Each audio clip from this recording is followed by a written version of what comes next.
All right, folks. This may shock some people. Others that know me won't be surprised at all. So the Z900RS that we've enjoyed has gone on to a new home. And yeah, this is replacing it. So I still have my R1 for real stupid fast fun and track days and stuff. And my wife sold her Street Triple RS 765 on Saturday. And she's ordered and picking up Friday a new Ducati Supersport 950S with the Olins and stuff. So she wanted to get into, she's always liked going on trips. She's ridden her bikes out to like El Paso and gone on some other longer, 2,000 mile in a week kind of trips. And I've never really had a bike to do that with. I mean, I've had bikes I guess I could do it on, but not in comfort and stuff. And sitting in the saddle all day, especially if you're on the interstate for hours at a time, getting beat up by the wind and stuff. I was like, you know what? I've been thinking about it for a while. Maybe I'll get a Sport Tourer. So I went in and traded in the Z900RS for a 2021 Yamaha Tracer 9GT. So this is the updated 890cc triple. So it actually sounds a lot like the Triumph. More torque, more horsepower. I think stock they make around 103, 104 at the wheel. So basically the same as the Z900, but I've got proper wind protection. I've got heated grips. I've got hand guards. I've got an amazing electronic suite, quick shifter, auto blip, included luggage, electronically damped suspension. We'll get into the specs and stuff in just a minute. I was not thinking I was going to like the center stand, but I actually kind of like it, so I may leave it as long as I don't drag it and doesn't get in the way. But we've got hard luggage. We've got ample storage under the seat. I can throw another bag up here, so I've actually got like a 50 liter. These are 30 liters each. When they click off, all you see is that little metal connector right there, that little mount. These actually pop off with the key. Can't quite do it with one hand while I'm working the camera, so I'll come back with whatchamacallit. I'll take them off and show you what it looks like after I take them off camera. But I've got another 30, or I think I've got a 50 liter and a 35 liter weatherproof BMW Motorrad travel luggage. So I could put the small one here, and then I'll give me, let's see, 35 plus 30 and 30. That'll give me 95 liters of storage. And then my wife can have the 50 or 55, whatever that one is, for the back of her Super Sport. So we'd be able to go away for several days and tour, do some long distance riding, as well as still be sporty. I mean, this is a proper sporty bike. It's got 180 in the back standard, 17-inch wheels. It has no pretenses of off-road capability, like a lot of the adventure bikes. Foot pegs are adjustable. I have them in the slightly up and back position. The handlebar, if you take these off and loosen the nut underneath, the risers have a 5mm offset. So when you swivel them 180 degrees and then put the bar back on, moves the bar up 180 degrees. I've got an adjustable windscreen that you can actually adjust on the fly when you're going down the road. And then we've got a full electronic suite, which is pretty damn cool. So you've got all your electronic stuff over here as far as tachometer that's color-coded as you get through the RPM, speed, quick shift up and down. So you got auto blip, fuel, and then of course you've got all your ride modes, your suspension mode, traction control, lift control, all that stuff. And then over here, you can set these 4 quadrants up for whatever you want. So there's like 12 things to choose from. So you can scroll through and change them to whatever you want. Cruise control, something the Ducati actually does not have.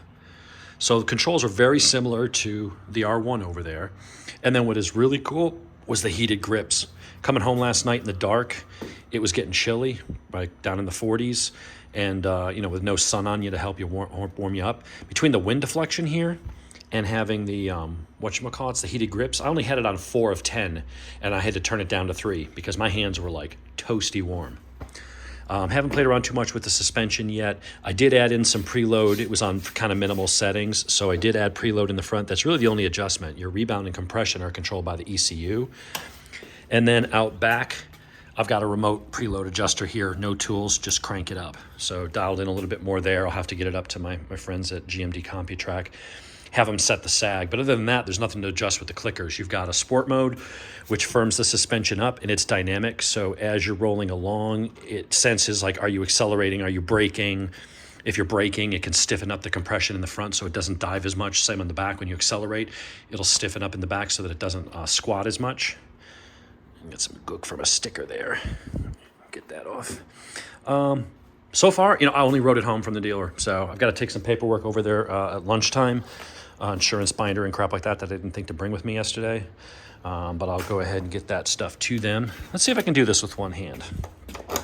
You turn this, you unlock it, then you turn it all the way to the unlock mode, and then let's see, that comes up and it lifts right off. Okay, I can do that one-handed, which is kind of handy.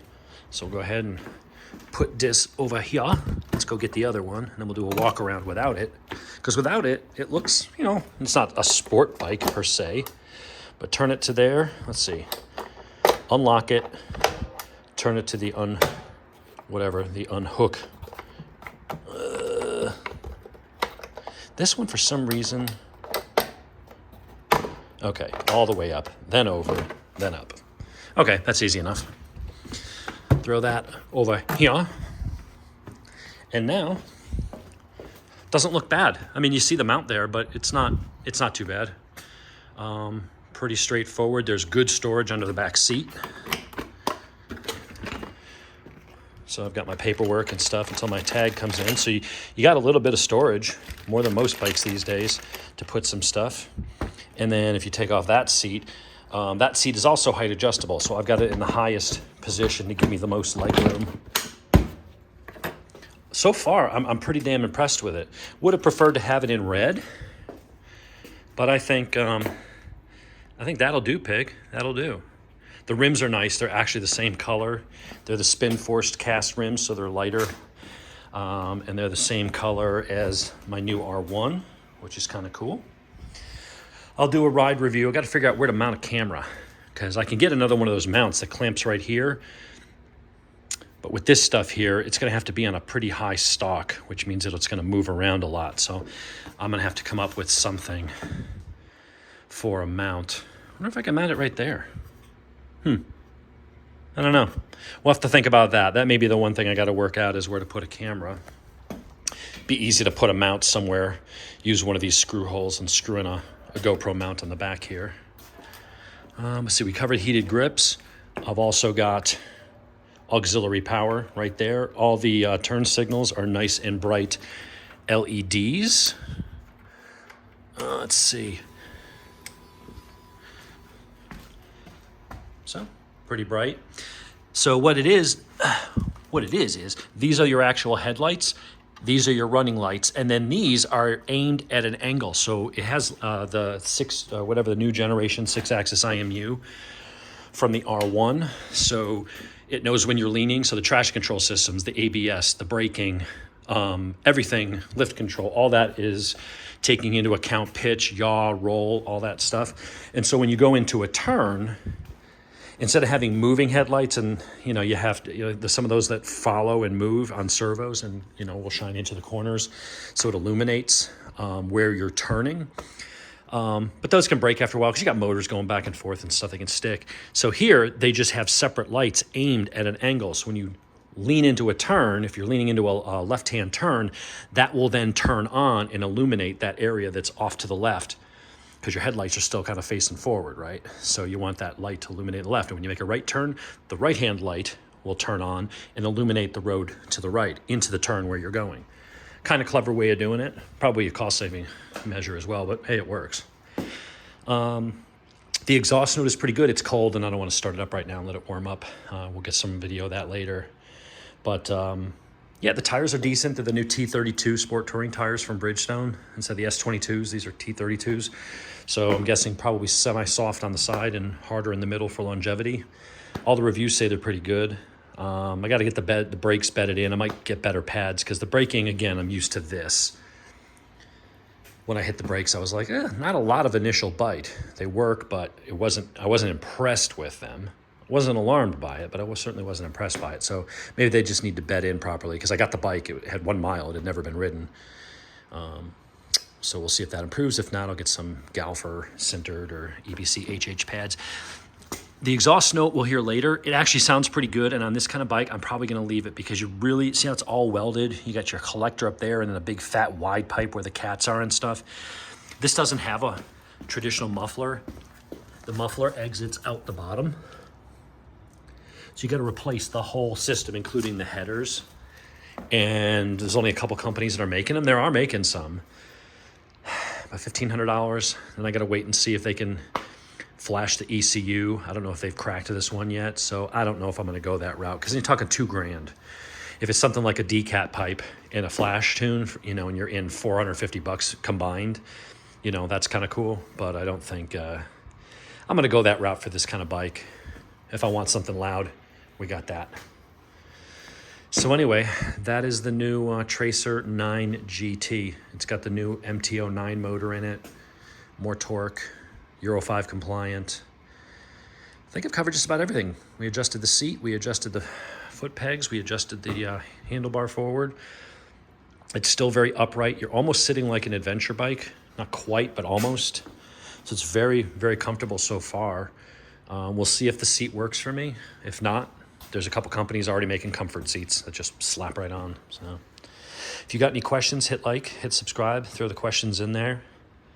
And don't beat me up too much for getting rid of the Cowie. With her coming in with another bike, we've only got so much room. You know, it's for one bike to enter, one has to leave. And I'm not getting rid of the R1, so the Cowie was the one that had to go.